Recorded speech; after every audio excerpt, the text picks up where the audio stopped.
Quiet on set.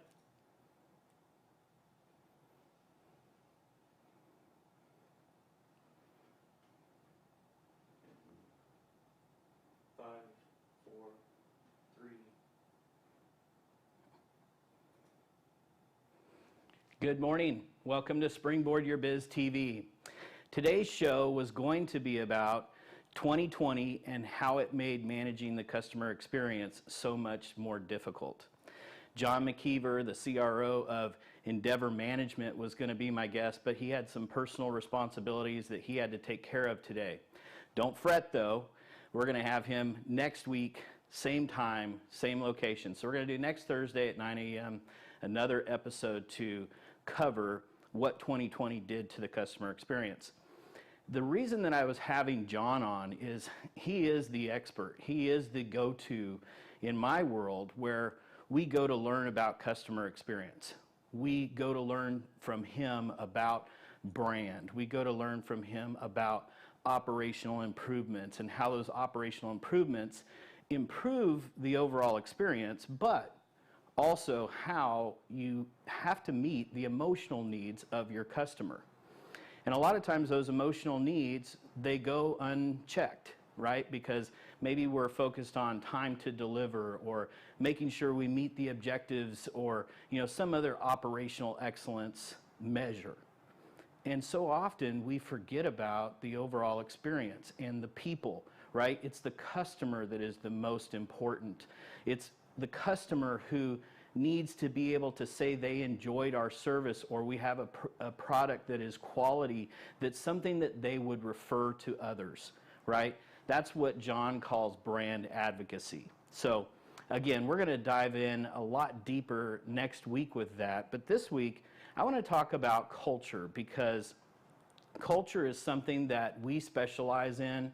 I worked with some great consultants like Sean Allen and Jason Young and some other people who worked at Southwest Airlines back in the day, right? And I say back in the day because that's when Herb Kelleher was around, and they had this thing that was new that they started. It was called a culture committee, and they were very intentional about who they hired, why they hired them, and the experience that they wanted to promote. So think about it.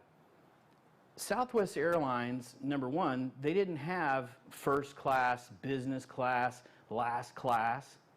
They took away all the classes. You got to sit based upon where you showed up in line.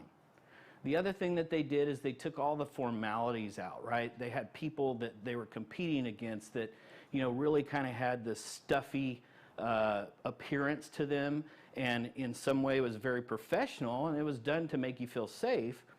But what's interesting about what Southwest Airlines did is they changed the experience, right? They welcomed you with bright, sunny smiles, and they were wearing shorts and just regular t-shirts that kind of put some people at ease. And it didn't end there, because as you got in line and you went and you boarded the plane and you sat down, now the flight attendants started to give their safety talk, right? All the things that any of us that have flown for more than 2 or 3 times kind of know by heart. But again, it's about safety, and you can't ever go without stating those things. But what did Southwest Airlines do? They actually made it fun. They told some jokes. They made some humor come out of it. And it made people laugh, and it put people at ease, and it just made people feel better. Oh yeah, and by the way, they also had better pricing. So, experience was first. Culture was first. That's what made Southwest Airlines able to compete with the big dogs, the American Airlines and the Deltas back in those days. And again, they were very intentional about the way that they trained their people internally. So let's talk about, our original topic was going to be about how 2020 made the customer experience so much more difficult to manage. Well, it's pretty clear, right? I've been talking about this for years. There's really no longer a B2B and a B2C, because the B2C has bled over, meaning the experience, what people expect from businesses or from retail or from other people that they're buying from.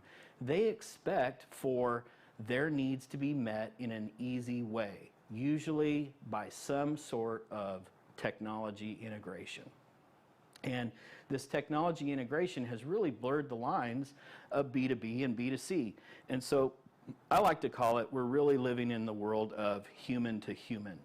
You really need to be thinking about, what is the experience going to be? How is this person going to appreciate us? What kind of rating are they going to give us? What kind of feedback? What kind of advocacy? What kind of word of mouth are they going to put out into the market for us? Because when you focus on culture, it really does become your differentiator. Now, typically when I'm working with my clients on the Springboard Your Biz business model, we start talking to them about the importance of culture in the growth stage because they're starting to grow. But in order to really, create a culture and be intentional about it, right? Be intentional about the experience, what the people are going to create as far as an emotional connection to your brand and to your business. It really needs to be created in the growth stage, but it's really setting things up for that consistent experience as you move into expansion.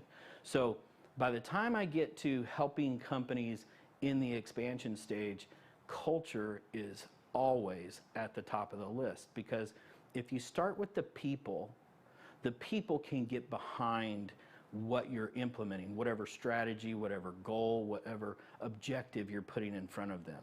When you get people involved in the change, it's much easier to get the people moving, right? To get on board with the change. And for many of us, that is really the hardest thing as a leader. Right after communicating the vision and getting people excited and, trying to get people to follow you, now you have to show people how to do that, and you have to give them a specific role so that they have a personal attachment and personal buy-in and the passion needed to work through when things get hard. Because guess what? Change is hard. And by the way, we're still dealing with things like the craposphere. We've got an upcoming talent tsunami because some people don't want to work from home. Some people want to work from home. And people are going to start choosing. Why? Because they're human. Because they've got an emotional attachment, something that they've experienced working from home, where now they're saying, hey, this is what I want to stay with from a career standpoint. So again, we're all going to have these changes. We've all got to get behind them, and we've all got to focus on that ideal customer experience. And getting your culture set up as a leader is primary duty number one. So here's the cool thing about culture. Culture, a lot of times you ask people, so, what do you like about your job? Oh, I love the culture. Okay, great. Tell me about your culture. Well, they use words like maybe family. They feel like family there, or, innovation, or, something that they maybe they're a little bit deeper. Maybe it's more of like a passion or a purpose-driven connection they have to the company. But it's really hard for people to articulate culture.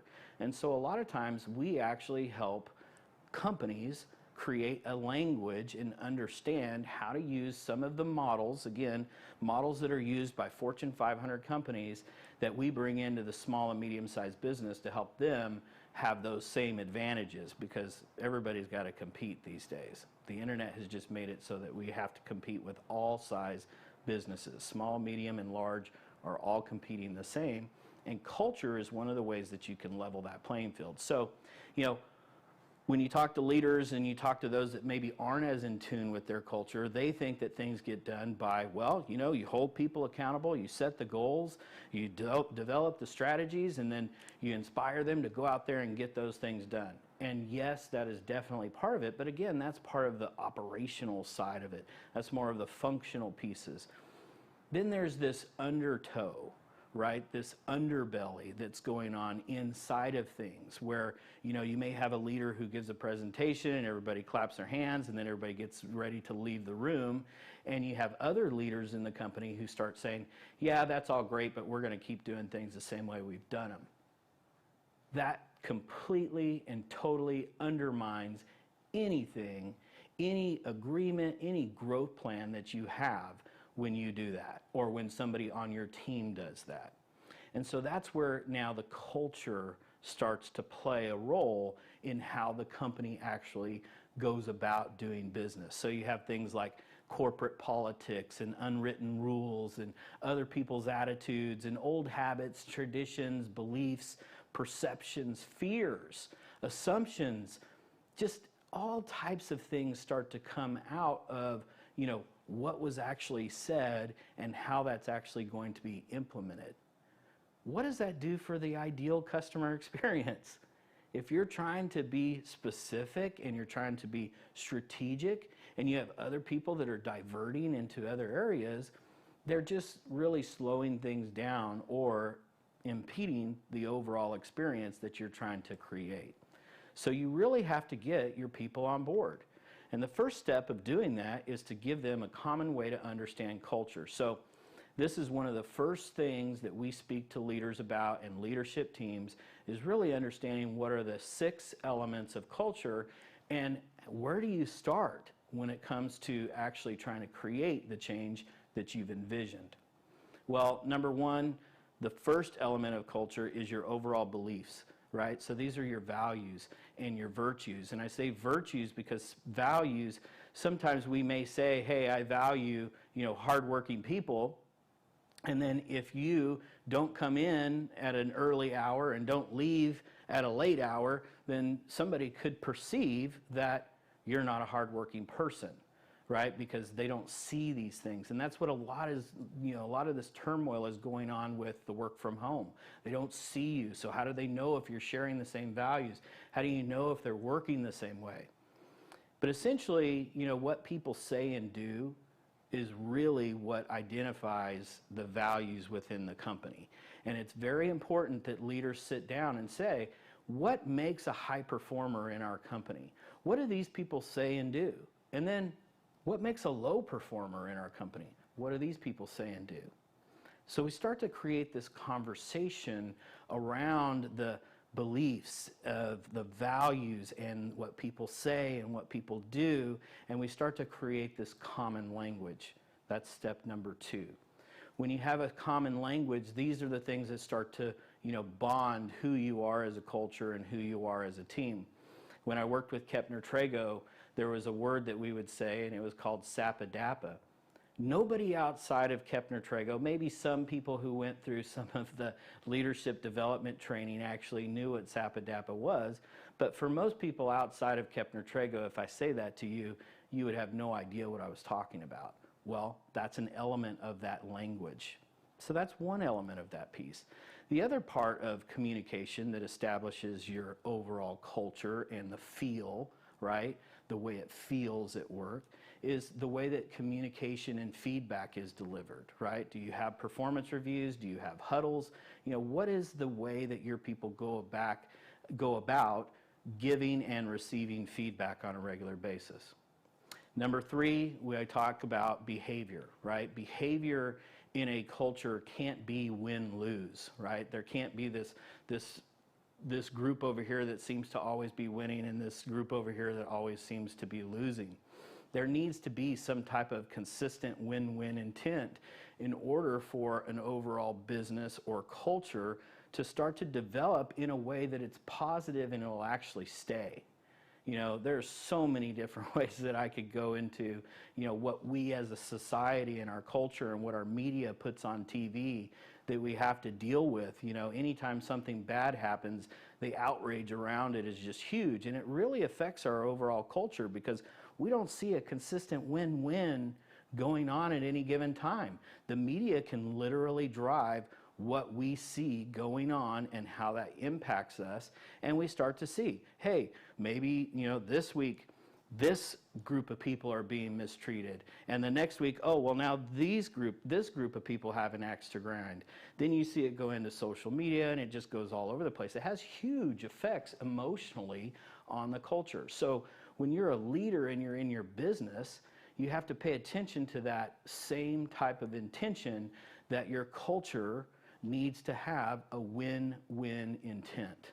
And in sales, we've always talked about the win-win-win, right? So be sure that that's part of the behavior. Be sure that it's consistent. Be sure that you're intentional about that. Next, we have tools, right? How do we work? This is where the whole work from home thing's coming into play. right? When the pandemic happened, it forced a lot of us into shelter in place. And then we had to figure out, well, heck, work's still got to get done, especially for these essential workers, but we can't have them in call centers all on top of each other like they used to be. So what are we going to do now? Well, all of the tools changed. So we all went through massive culture change during that time. And there were some people that were like, hey, I like working from home. I've been working from home. This is nothing for me. And then there was other people where they didn't even have a computer set up at home.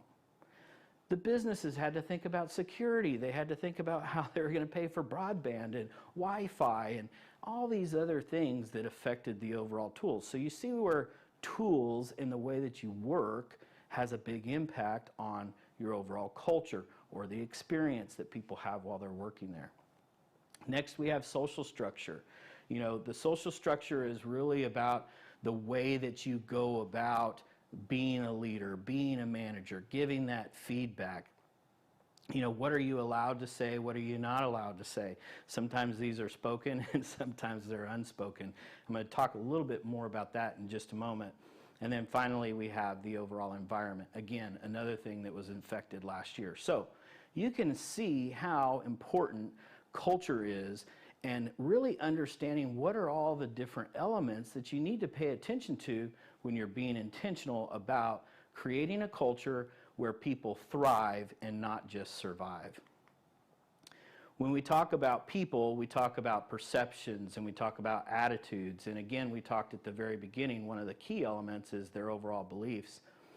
Beliefs come from those values. So when we work with companies, we like to help them. We work with their leadership team. Maybe we'll get some middle managers and maybe we'll get some frontline employees. And we'll have them answer some questionnaires for us. And we have them answer these questions to the degree, right? Because it speaks to their values, it speaks to their beliefs, and it speaks to the virtues of the company, right? Because a leader may think that they have one type of culture when in reality they have a whole other type of culture. So we use the competing values model for this, and we kind of help leaders understand that there is a current state that they have. And based upon that current state, there are some key moves, some key adjustments in that social structure that can be made in order to create a better environment, not just for your employees, because again, if we create a better environment utilizing our culture, we're now impacting the customer experience. So it's very, very important. So the current state analysis that we do around culture a lot of times is this. So on one axis, we have customer focused, and on the opposite end of customer focused, we have internally focused. So what does that mean? Well, it means either the customer is driving our values or our behaviors and the way we interact with them, or maybe it's being driven more internally, like by the C-suite or by the board, right? Or in the government, you have internal bureaucracies, right, who are driving a lot of the way that things are. Like, for instance, police officers or border patrol. They may not agree with what they're having to do, but they have to do it anyway, right? It's not the people that are driving that. It's more of the government or the leaders that we've elected to be in place. So that's one side of it. The other side of it is really more along the lines of how flexible is your work environment or how structured is your work environment. And one of the things that I like to talk to people around this is it's really more about how much process is there, right? When you start talking about rules and regulations or standard operating procedures, how detailed and rigorous are those things? Because a lot of times process is a lot like salt, right? When you add salt to a meal, it can bring out all the flavor and make it the best meal you've ever had, because without the salt, it was a little bland. But if you add too much salt, you can completely ruin the meal, and it'll be the worst meal you ever had. Well, how much salt do you like?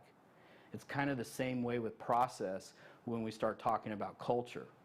How focused on the customer experience are you? How focused are you on product development? Where is the change coming from? You see the competing values framework that this sets up. So when we understand, one, what the leaders think or where the leaders think the culture is, and then 2, where the workforce thinks the culture is, we can start to identify how to bring those 2 competing values together and get people on the same page in and around a human-to-human experience that is ideal to help you grow your brand and your business.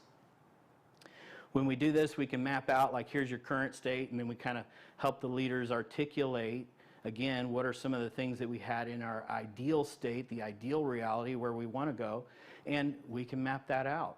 And as we do that, we can start to track progress, right? So when you put measurables in place and you track progress, then you can actually start tracking the change and seeing the impact that it has on the business and adjust and modify as desired. So again, culture is very, very important and something that all companies have to focus on. If you don't know where to start, we can help you do that. The next piece is really around, going back to, maturity models. I like maturity models because when people ask me, hey, Evan, what do you do as a management consultant? The answer is typically it depends. We like to say, hey, we help you grow. We improve people, process, and technology. And when we do that, we're typically doing that based upon where you are today and where you want to be in the future. So things like maturity models, like our Springboard Your Biz maturity model, help us articulate, here's where you are, here's where we springboard you to the next level. And then things like this process maturity model also help. So, some of the times when we're working with people and we're putting out proposals, they'll ask us to do sales training. And they'll say, hey, okay, well, we like the idea of the training, we like the content, Sell Like a Champ sounds great. What kind of guarantee can you give us? What's the ROI going to be on this? Well, I can't give you a guarantee. I can't give you an exact ROI, but what I can do is take where you are today and I can give you some averages that other people have experienced and say this is what they've experienced. Now, that's how I deal with that question when they're at a place in their business where they're not at a high level of process maturity. Process maturity has to be there. You have to have processes and systems and behaviors that are already in place in order to plug in something like sales training in order for that result to be managed and for that result to be optimized, which is where we can guarantee what the results are and show you the ROI. So I bring this up today because it's kind of the same thing with culture, right? Going back to being intentional about culture and how it affects your overall customer experience, well, it's really not going to help if it's improvised. If everything's shoot from the hip and do as the customer asks when you're in front of the customer and it's all reactive, you're really not going to be able to get those results because we don't even really know where you're starting from. So again, that's why culture is so important to think about and be intentional about when you start on this journey of creating an ideal experience for your customer. Make sense? All right. Well, again, there's lots of tools that we use to help people identify where they're at and what might be the best tool. This is another tool that we use when, again, it's part of our culture. It's one of our tools. It's another tool that we use when we're helping people to understand where their gaps may be and helping them identify how to help improve the environment and the people side of their business, is we talk to them about the flow chart for change. Some of the questions that we'll ask them is, what is the degree of cynicism in the workplace on a scale of 1 to 10, 1 being low, 10 being high? Well, if anything over a 7 comes back around cynicism, using this model, we can tell them, hey, you've got to work on your values. You may have a set of values, you may say you value something, but based upon what you say and you do, people don't believe those. Those are out of sync. So as a leader, if you're trying to affect change and you've got a high degree of cynicism, you've got to work on your values. You're going to have to do some culture work. If you've got a high level of inaction, then that means that people don't understand your vision. They don't understand where to go. You haven't clearly articulated it for them. You haven't gotten clarity for them to be able to take some kind of action. So they need some type of vision. Again, working on the culture shows here's where we are today, here's where we need to go in order to create the ideal customer experience and create a win-win environment for us all. Next question is, what's the degree that people feel overworked? If that is a high level, well, then we understand that there is some strategy work that needs to be done. Why not start with the people? Why not hear what's causing the overwork? Why not go back to the principles of culture to start there? What's the degree of frustration? When frustration is high, we know that it has something to do with processes. It means there's too much salt or too little salt that's causing frustration in the level of flexibility or the level of stability that you need in your business given your current objectives. And then finally, opposition. This is all about people, right? If you don't have people on your side, if you don't have what I call the gobies, the people that get on board immediately when you as a leader set a new direction, you've got a really, really hard problem to solve. You have to have a team that's willing to follow you. You have to have a team that's there for more reasons than just money. They have to believe in the mission. They have to believe in the vision. They have to feel like they're appreciated. They have to feel like they're given the tools that they need. And again, I'm using the word feel because that's what it's about. It's the emotional connection. It's the emotion that's going to help drive the change and move through rough times ahead. So not only is that true for your internal employees and that environment and your culture, it's a major pillar that impacts the overall ideal experience for that customer. So when you keep the customer focus, number one, in driving your alignment around your operational excellence and your culture, making sure that what you're promising to the market is being delivered in a way that's satisfying and a differentiator within the market, you're going to be able to springboard your biz to the next level. So again, I'm looking forward to diving into this deeper next week with John McKeever when he's here. We're going to do this show again. I don't want you to miss what he has to say about the ideal experience because he's going to bring a lot more value than I can here today. Today's been an example of the value we continue to bring at Springboard Your Biz TV. If you haven't subscribed, please go there now. Please go there soon. If you subscribe to the channel on YouTube at springboardyourbiz.com, you subscribe, you'll get pinged every time we go live. You'll also have access to some of the tools on Springboard Your Biz TV that we use to help businesses grow and elevate to the next level. And you can also go to springboardyourbiz.com where we do have some complimentary leadership teachings in the community, as well as some masterminds that are available to help you implement new video strategies, new digital marketing strategies, so that you can break through the craposphere, right, and get in front of those customers and then provide the ideal experience that will help keep them as customers. Thank you so much for tuning in today. I look forward to seeing you next time for the next episode of Springboard Your Biz TV.